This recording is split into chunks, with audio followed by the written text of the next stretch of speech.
Welcome to an interview in history.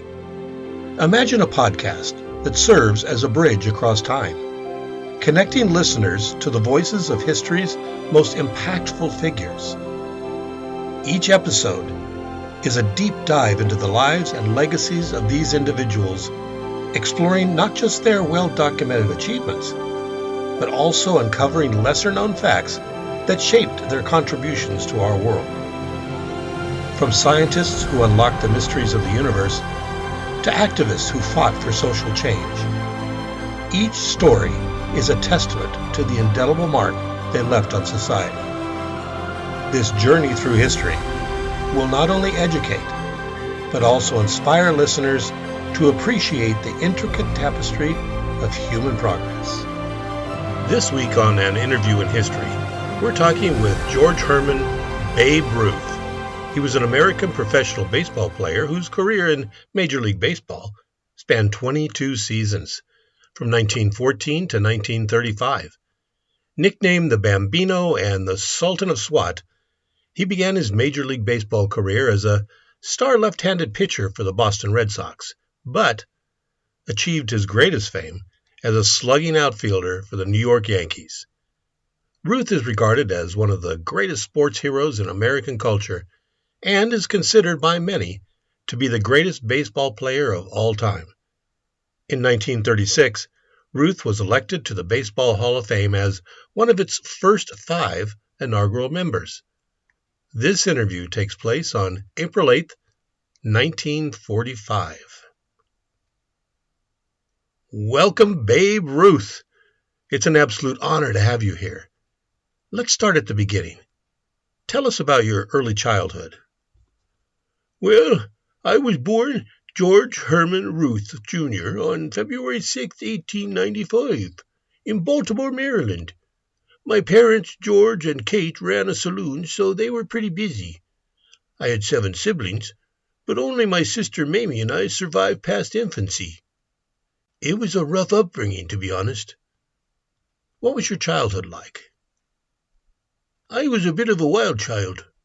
By the time I was 7, I was running around the streets getting into trouble. My parents didn't really have time to keep an eye on me, so they sent me to St. Mary's Industrial School for Boys when I was about 7. That place changed my life. That's where you learned baseball, right?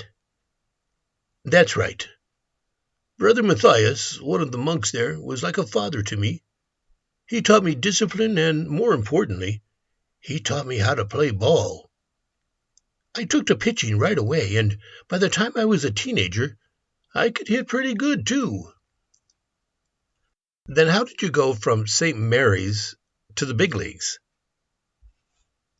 The Baltimore Orioles, back then a minor league team, spotted me and signed me in 1914. Jack Dunn, the owner, became my legal guardian since I was too young to sign a contract. The other players called me Dunn's Babe, and that's how I got my nickname. A few months later, the Boston Red Sox bought my contract, and that's where my big league career started. So then you started as a pitcher, but you became more famous for your hitting. How did that transition happen? I loved pitching, and I was pretty good at it. Won over 20 games a couple of times for the Sox, but I could hit too. In 1918 and 1919, they started putting me in the lineup more often, and when I hit 29 home runs in 1919, that got a lot of attention. Then the Yankees bought me in 1920, and, well, the rest is history. You really revolutionized the game. What was it like being the biggest name in baseball? It was incredible. Baseball was all about small ball before, bunts and stolen bases, but I changed that. I swung for the fences. The fans loved it, and so did I. Playing in New York, hitting home runs in Yankee Stadium, the house that Ruth built, it was a dream. Babe, weren't you in some films? Yeah, I gave Hollywood a try. I was in a few movies, mostly playing myself, The first big one was Headin' Home in 1920. It was a silent film, kind of loosely based on my life. Then there was Babe Comes Home in 1927. That one was all about baseball, of course. I also had a small role in Speedy with Harold Lloyd in 1928. That was a fun one. I played myself, and there was a scene when I'm in a wild taxi ride through New York City. Later on, I was in The Pride of the Yankees, the Lou Gehrig movie. I played myself again, and it was an emotional experience remembering my old teammate. I never really thought of myself as an actor, though. I was more comfortable on a ball field than in front of a camera.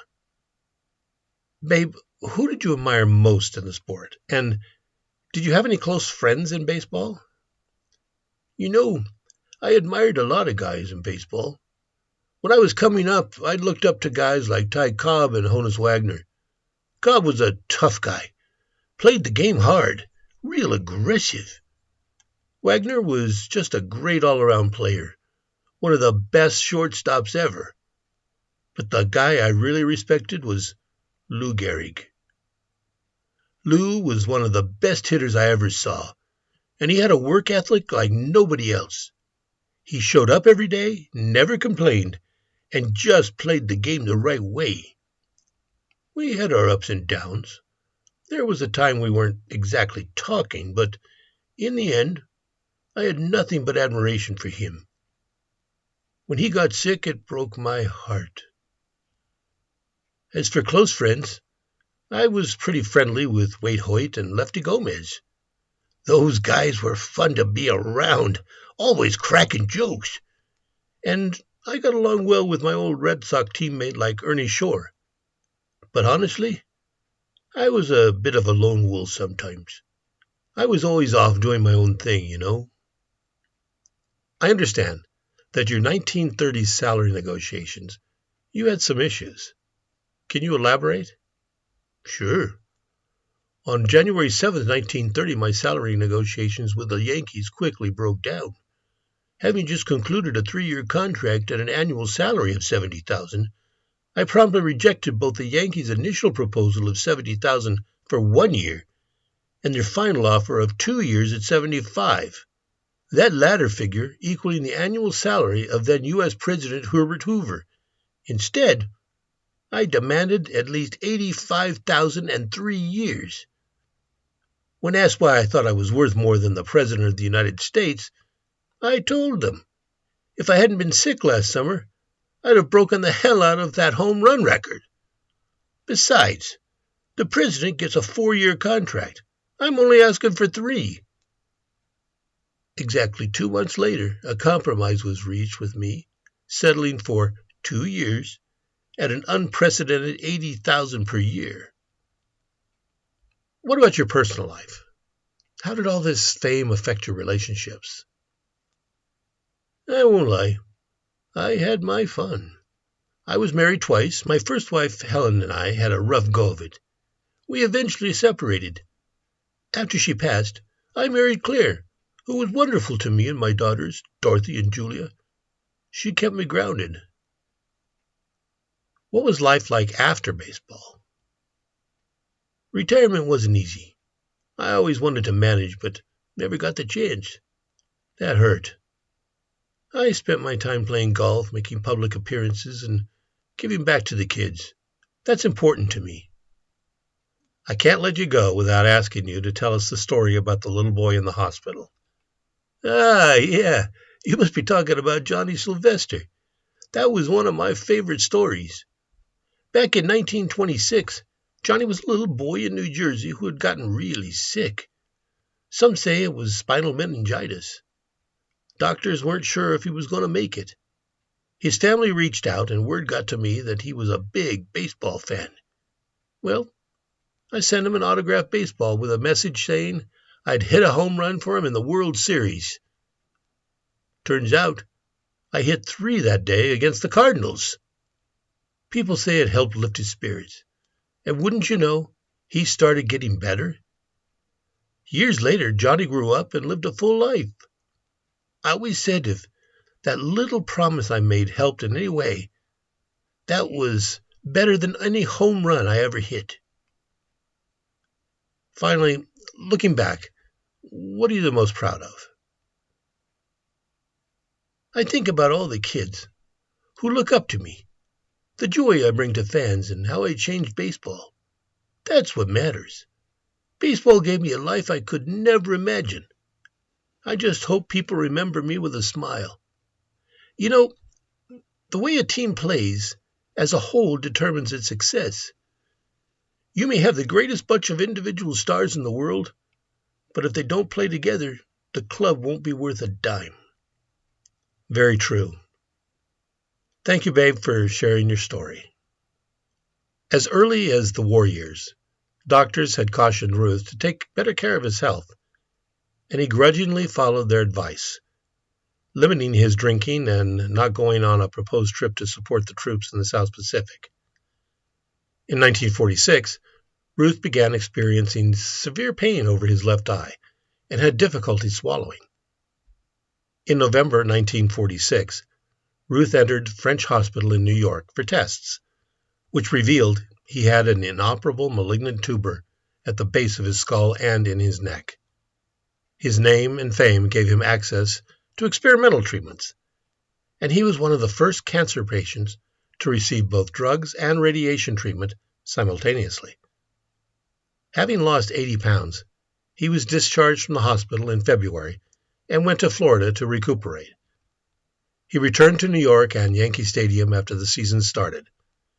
The new commissioner, Happy Chandler, proclaimed April 27, 1947, Babe Ruth Day around major leagues, with the most significant observance to be at the Yankee Stadium. A number of teammates and others spoke in honor of Ruth, who briefly addressed the crowd of almost 60,000. By then, his voice was a soft whisper with a very low, raspy tone. Around this time, developments in chemotherapy offered some hope for Ruth.